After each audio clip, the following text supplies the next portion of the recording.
It started with a door that wasn't supposed to be there. Ethan Wilkes found it on a Thursday evening, just after sunset. He had lived in the house for nearly 15 years, and he knew every inch of it. Every creaky floorboard, every drafty window, every stubborn pipe that rattled in the winter. So when he stepped into the upstairs hallway and saw a door that had never existed before, he stopped cold. It was at the end of the hallway where the wall should have been. A simple wooden door, painted white, with a brass doorknob that gleamed in the dim light. His first thought was that he was imagining things. Maybe it was a trick of the light, a shadow playing tricks on his tired mind. But when he reached out and touched it, the wood was solid beneath his fingertips. His second thought was that maybe he'd simply never noticed it before. But that was impossible. He had lived in this house for more than a decade, and there had never been a door there.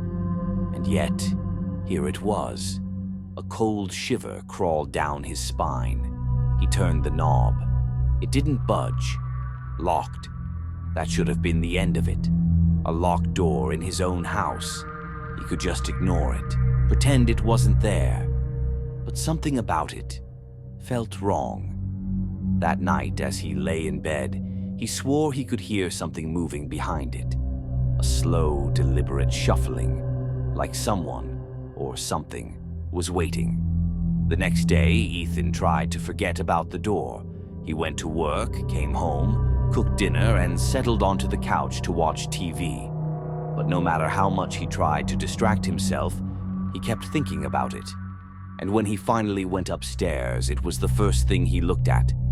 The door was still there, still locked, still wrong. Ethan considered calling someone, a contractor maybe.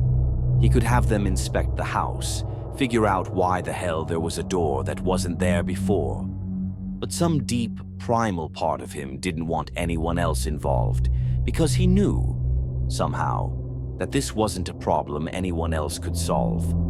That night, he dreamed of the door. In his dream, he stood before it, holding a key.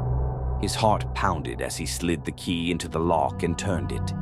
The door creaked open, and inside was nothing but darkness, a deep, endless void.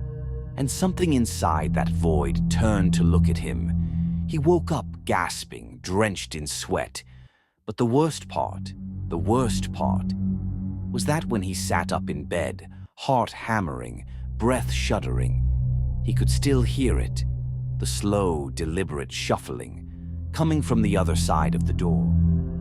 Ethan didn't touch the door again, but it didn't seem to matter, because the door touched him.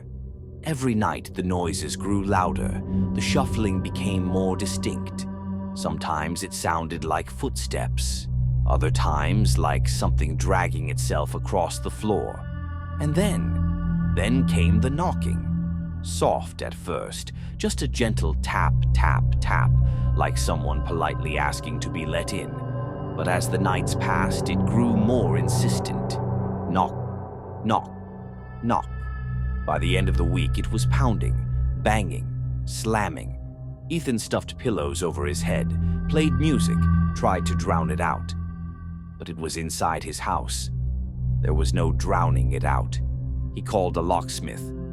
The man arrived the next morning, a grizzled old guy with thick hands and a permanent scowl. Ethan showed him the door, half expecting him to laugh and tell him he was crazy, but the locksmith just frowned. "This wasn't here before?" "No," Ethan said. The locksmith ran a hand over the wood. "Strange." He took out his tools and started working. 5 minutes later, he stepped back, shaking his head. "Can't do it." "What?" The locksmith wiped sweat from his brow. "I don't know what kind of lock this is, but it's not like anything I've seen. Doesn't respond to my picks. Hell, I don't even think there's a keyhole." Ethan's stomach twisted.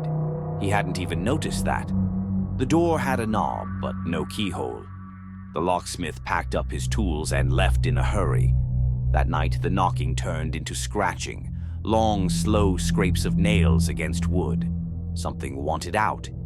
Ethan didn't sleep. He sat in his living room, gripping a kitchen knife, watching the hallway. At exactly 3:13 a.m., the door handle started to turn. The blood drained from his face. It rattled once, twice, and then, slowly, it began to open, just an inch. A sliver of darkness spilling into the hallway.